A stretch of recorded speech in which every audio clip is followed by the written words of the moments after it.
Bom dia, quarto ano. Vamos para a nossa aula remota de História, onde eu vou já iniciar explicando a atividade de casa de vocês, que vocês vão fazer na página 49 do manual, tá?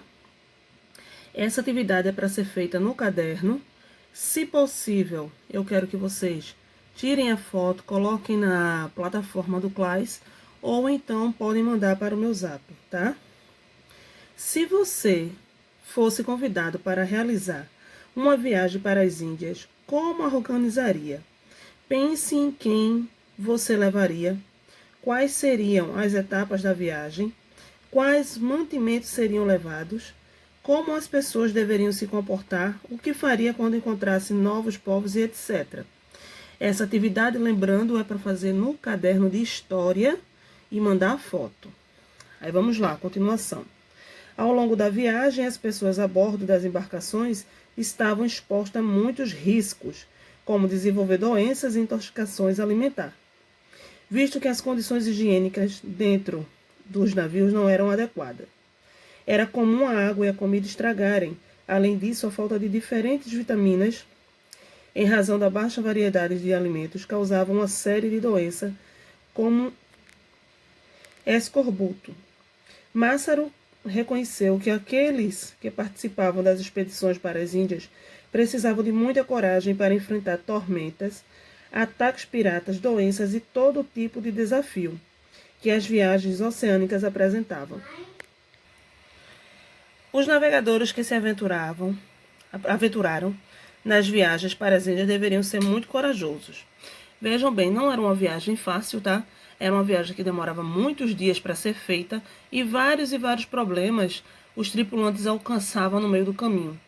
Como doenças, tá? As doenças que eles muitas vezes pegavam dentro do navio, às vezes era fatal, não voltava mais, acabava morrendo, devido às baixas vitaminas que tinha na própria comida, o armazenamento também, por uma viagem ser longa, não era tão fácil armazenar a comida e elas acabavam estragando, trazendo também doenças que ocasionassem a morte desses tripulantes. Fora os ataques aos piratas, tá? Que os piratas eles invadiam as embarcações que passavam pelo oceano e as várias tormentas que eram ondas, tá? Gigantes que acabava tendo aquele trabalho braçal dos tripulantes para poder conseguir chegar até as Índias. Página 50. Integrando consciências. Doença dos antigos marinheiros. O escorbuto, doença decorrente da falta de vitamina C no organismo, era muito comum entre os marinheiros do século XV, na época em que não se conhecia um tratamento adequado para o escorbuto. Muitos marinheiros morriam depois de 2 meses com a doença. A vitamina C é importante para proteger o nosso corpo contra infecções e manter mais fortes os nossos vasos sanguíneos. Primeiro quesito. Você consome vitamina C em seu dia a dia? Uma resposta pessoal. A laranja é rica em vitamina C. Segundo quesito. Você saberia dar outros exemplos de alimentos que contenham vitamina C? Troque ideias com seus colegas. Vejam bem, a vitamina C ela é encontrada em várias frutas, como a acerola, tá? A laranja, o limão, o caju, entre outros que vocês poderão citar aí, tá? Terceiro, as infecções são causadas por quais tipos de micro-organismos? Quem vai ocasionar as infecções, a gente viu lá em ciências, que são as bactérias e os vírus, tá? Outro tipo de texto, biografias. Biografias é um gênero textual que descreve informações a respeito de várias fases da vida de uma personalidade histórica ou cultural, desde seu nascimento. Nesse gênero textual, os fatos da vida de uma pessoa são contados da maneira cronológica, algumas vezes associando-os a determinada época e a outras situações que se relacionam a ela. Massaro encontrou um pequeno texto sobre o navegador Pedro Álvares Cabral. Leia na página seguinte um trecho dele. A gente vai conhecer um pouquinho. Página 51. Pedro Álvares Cabral nasceu na cidade de Belmonte, na província da Beira Baixa, em Portugal, provavelmente em 1467. Seu pai, Fernão Cabral, tinha cargos no governo da região. Devido à sua origem nobre, Cabral estudou em Lisboa, onde aprendeu sobre humanidades, ciências e artes militares. Em 1499, Cabral foi nomeado capitão-mor, ou comandante da expedição que viajaria à Índia para continuar o trabalho de Vasco da Gama, que havia retornado a Lisboa em agosto daquele ano. Em 9 de março de 1500, Cabral partiu de Lisboa com uma frota de 13 navios e cerca de 1.500 tripulantes. Seu objetivo era estabelecer relação de comércio com o soberano de Calicut, na Índia. Os portugueses também tinham intenção de obter especiarias para vender, por serem produtos bastante valiosos da época. Cabral casou-se com Isabel de Castro em 1503 e a partir de então viveu afastado da corte. Ele morreu em 1520 na cidade portuguesa de Santarém. Primeiro quesito. Sublinhe alguns acontecimentos importantes que compõem a biografia de Pedro Álvares Cabral. Então a gente vai voltar lá no texto e vai sublinhar algumas coisas que foram importantes na vida dele. Tudo começa aqui no primeiro parágrafo. Pedro Álvares Cabral nasceu na cidade de Belmonte, na província da Beira Baixa, em Portugal, provavelmente em 1467. Então aí foi o ano do nascimento dele, você vai grifar tudo que a gente acabou de ler, tá? Aí mais abaixo tem dizendo que outra coisa importante, devido à sua origem nobre, Cabral estudou em Lisboa, onde aprendeu sobre a humanidades, ciências e artes militares. Mais embaixo também tem mais, ó, o que aconteceu com ele em 1499, tá? Cabral foi nomeado capitão-mor, ou comandante da expedição que viajaria à Índia para continuar o trabalho de Vasco da Gama. Não precisa colocar que havia retornado a Lisboa, porque não está falando de Pedro Álvares Cabral. Essa parte que está dizendo que está voltando de Lisboa a Lisboa é referente a Vasco da Gama. Então você vai grifar só até Vasco da Gama. Tá? Tem mais uma data importante para ele, que foi em 9 de março de 1500. Cabral partiu de Lisboa com uma frota de 13 navios e cerca de 1.500 tripulantes. E o último fato que a gente encontrou aí foi Cabral casou-se com Isabel de Castro em 1503. A partir de então viveu afastado da corte e o ano da morte dele, 1520. Tá? Segundo quesito, os acontecimentos descritos sobre a vida de Cabral estão em ordem cronológica. Organize as datas presentes no texto. Elas estão em ordem cronológica, assim, desde o nascimento até a morte, né? Então, os anos foram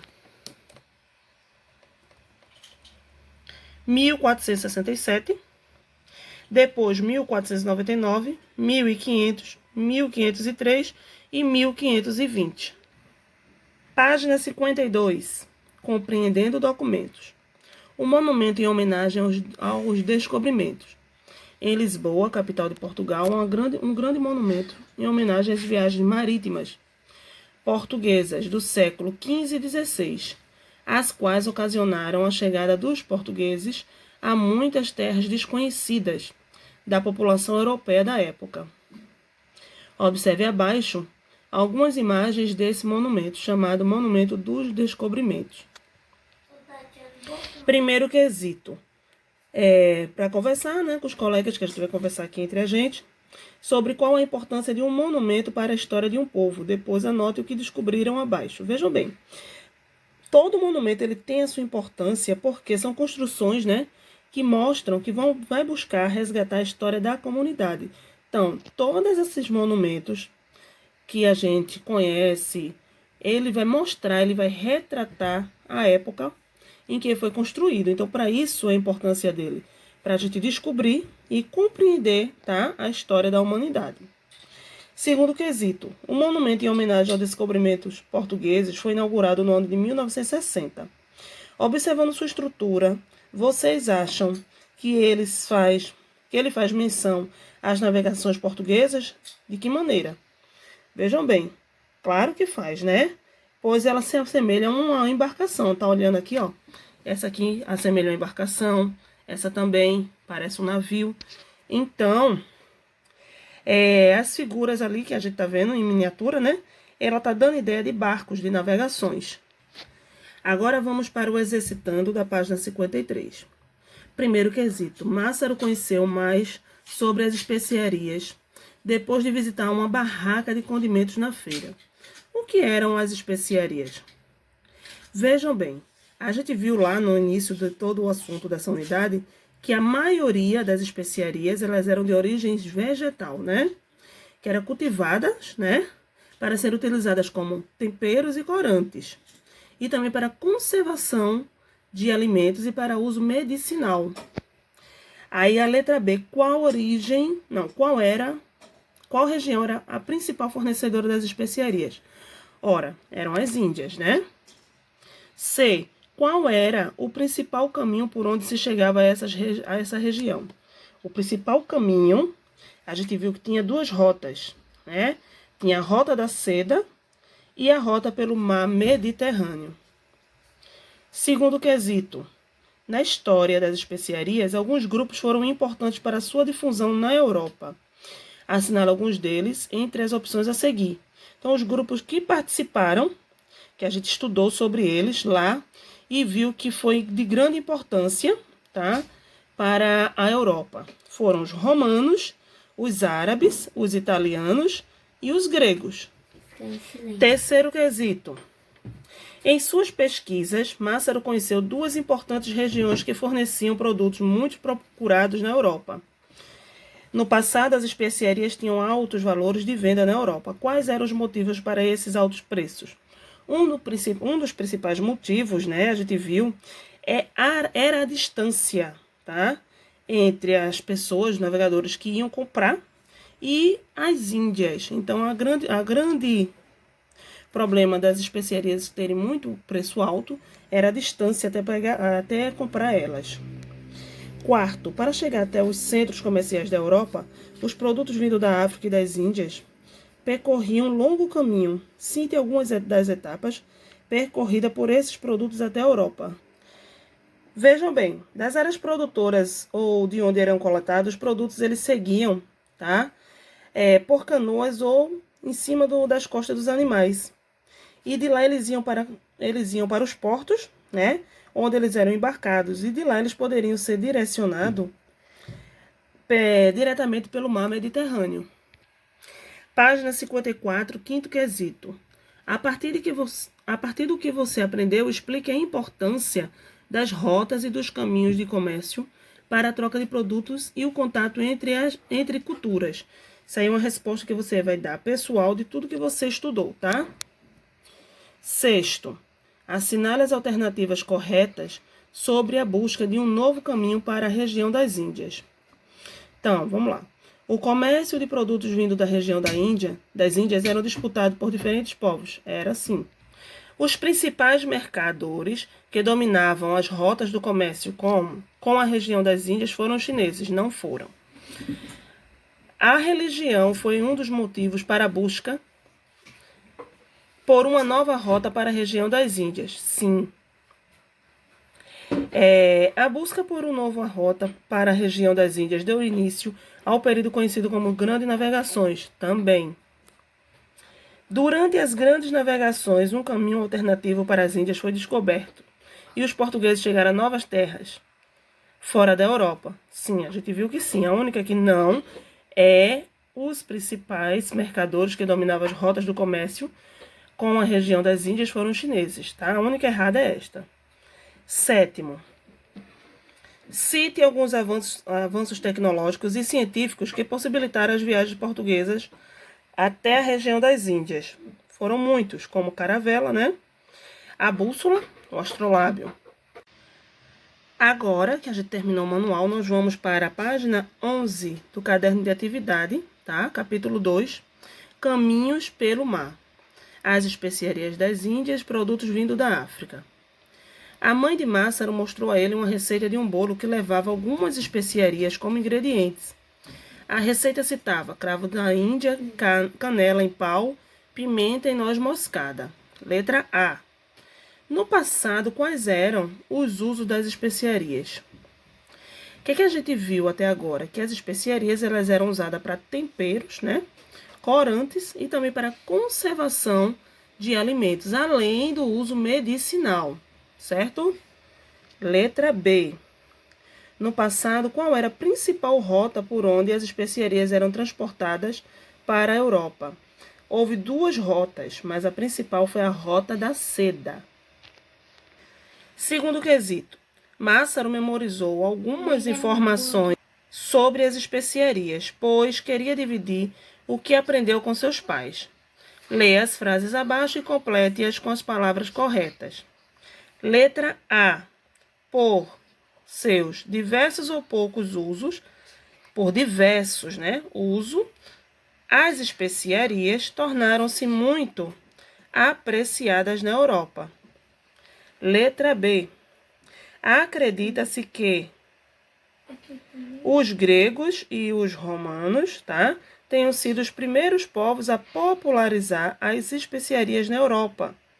Muito tempo depois, por volta do século XVIII, outros povos como os árabes e os italianos ampliaram o comércio das especiarias entre o Oriente e outras partes do mundo. Letra C, página 12. Na Europa, o preço das especiarias era alto, por conta de grande procura por esse tipo de produtos e pela longa viagem que se fazia para adquiri-lo. A gente completou aí de acordo com tudo que a gente estudou, tá? Terceiro, entre os muitos mapas que Massaro encontrou, havia um semelhante ao mostrado abaixo. O continente nele representado faz parte da história do comércio da Europa, na época das especiarias. Observe as imagens. A seguir, responda às perguntas. Aí tem lá o mapa e a pergunta: qual é o continente representado no mapa? Vejam bem, o que está sendo representado lá no mapa é a África, ou seja, o continente africano. Letra B. De que maneira ele foi importante para o comércio da Europa? De que maneira o continente africano teve a importância? A gente viu, que do continente africano tinha vários produtos que eram do interesse dos europeus, como o ouro, sal, a pele, o marfim e alguns produtos agrícolas. Então, essa foi a importância para o comércio europeu. Vários produtos que vinha da África era interessante para eles. Então, aí fez o comércio da Europa crescer. Letra C. Para você, de que maneira podemos descrever a importância desse continente e da região das Índias para o comércio com a Europa? Essa é uma resposta pessoal. Você vai dizer aí, o que você acha, que esse continente, qual foi a importância dele para a região das Índias e para o comércio da Europa? Vamos para a página 13, um novo caminho para as Índias. Quarto, conversando com o pai, Massaro sugeriu uma brincadeira de perguntas e respostas para mostrar que conseguiu aprender muita coisa ao longo de suas leituras. Complete os balões da fala com as respostas que Massaro deve dar a cada pergunta. O pai perguntou: quem foram os pioneiros na busca por um novo caminho para as Índias? Quem começou a busca por novos caminhos foram os portugueses, Por que eles tomaram a decisão de buscar um novo caminho para as Índias? Por que os portugueses tiveram que buscar outro caminho? Lembra que eu falei das rivalidades, que tinha muitas rivalidades religiosas, E também porque eles queriam ganhar diretamente com o comércio da Índia. Ele não queria mais ser trazido de outras pessoas, eles mesmos queriam buscar lá nas Índias e com isso o lucro ficar maior, Então, um dos motivos foi as rivalidades religiosas e também negociar diretamente com a Índia. E qual foi o caminho que eles fizeram para chegar à região das Índias? Os portugueses, eles decidiram contornar, toda a África. Quinto quesito. Página 14. Massaro conheceu alguns feitos dos primeiros navegantes portugueses que buscavam um novo caminho para as Índias. Numere os fatos de acordo com a legenda. Então, eu tenho 1 para Bartolomeu Dias, 2 para Vasco da Gama e 3 para Pedro Álvares Cabral. Cruzou o Cabo das Tormentas em 1487. Quem cruzou o Cabo das Tormentas foi Bartolomeu Dias. Comandou a maior esquadra portuguesa com destino às Índias, enviadas após a descoberta da rota entre Lisboa e Calicut. Quem fez esse trajeto aí foi Pedro Álvares Cabral, tá? 3. Foi o primeiro navegador a traçar uma rota contínua entre Lisboa e Calicut, nas Índias. Quem fez isso daí foi Vasco da Gama. 2. No trajeto para o Oriente, navegou a oeste, no Oceano Atlântico, e aportou no litoral brasileiro em 1500. Quem aportou no litoral brasileiro em 1500 foi Pedro Álvares Cabral. 3. Responsável pela viagem que resultou na renomeação do Cabo das Tormentas como Cabo da Boa Esperança. Quem fez esse feito aí foi Bartolomeu Dias. Chegou a Calicut em 1498 e voltou para Lisboa com grandes quantidades de especiarias que renderam lucros imensos à coroa. 2. Tá? Quem fez isso aí foi Vasco da Gama. Então, a sequência ficou 1, 3, 2, 3, 1, 2. 6. Massaro deu ainda mais importância aos estudos, pois compreendeu que foi por meio deles que os portugueses puderam aprimorar técnicas que os auxiliaram nas viagens durante o período das grandes navegações. Aí agora, com suas palavras, explique a relação entre os saberes e conhecimentos aprendidos pelos portugueses e as viagens marítimas até a região das Índias. Aí uma resposta pessoal que você vai levar em conta, tá? Que durante essas viagens, os portugueses eles desenvolveram, tá? Vários instrumentos e técnicas, como a bússola e o astrolábio. E com essas descobertas, tá? Com a descoberta da bússola, da criação do astrolábio, eles permitiram viajar pelos oceanos. Aí você vai colocar sua opinião, dando ênfase, tá? À descoberta da bússola e do astrolábio.